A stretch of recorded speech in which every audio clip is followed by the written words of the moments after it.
Assalamualaikum warahmatullahi wabarakatuh dan salam sejahtera kepada para hadirin sekalian. Pada hari ini, tajuk kapsul dakwah yang akan saya bawakan ialah maafkanlah mereka. Adab berdamai dengan kesilapan ibu bapa menyembuhkan inner child. Pernahkah terlintas dalam fikiran kita, mengapa kesalahan kecil yang berlaku boleh menjadi bara yang terkumpul dalam diri kita? Perasaan marah dan sedih yang dipendam terlalu lama sehingga menyebabkan kita tidak menyayangi ibu bapa kita.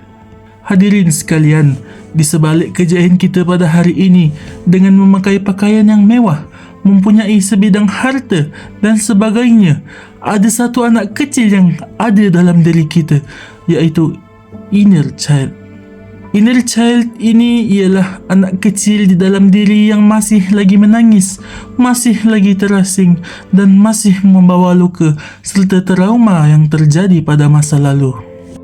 Sidang hadirin yang dirahmati, langkah pertama untuk kita menyembuhkan luka inner child ini adalah dengan memurnikan semula pandangan kita terhadap ibu bapa. Sejak kecil, kita dididik untuk melihat ibu bapa sebagai sosok yang sempurna, tidak ada kata lelah, penat dan silap di mata kita.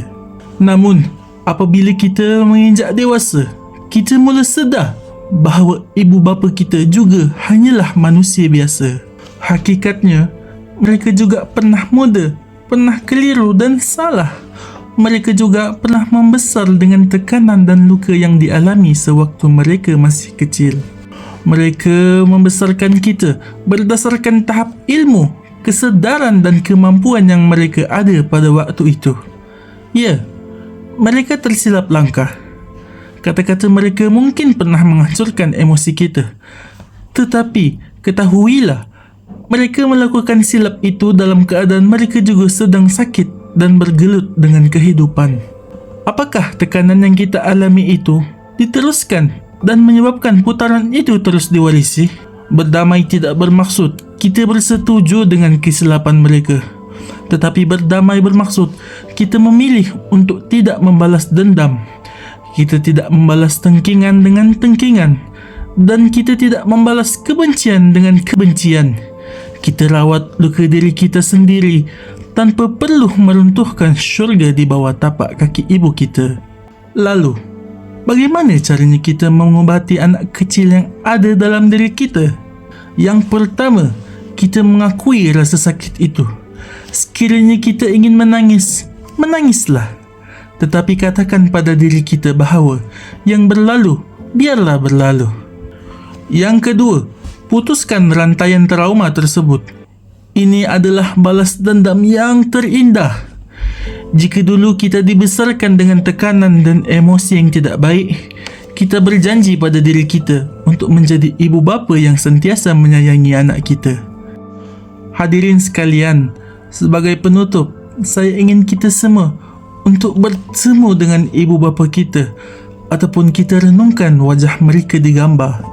Lihatlah raut wajah mereka yang semakin berkerut, rambut yang semakin putih, kudrat yang melemah dan langkah yang semakin perlahan. Ibu bapa kita tidak akan kekal hidup di dunia ini dan pada suatu hari nanti mereka akan meninggalkan jejak kaki mereka di tanah ini.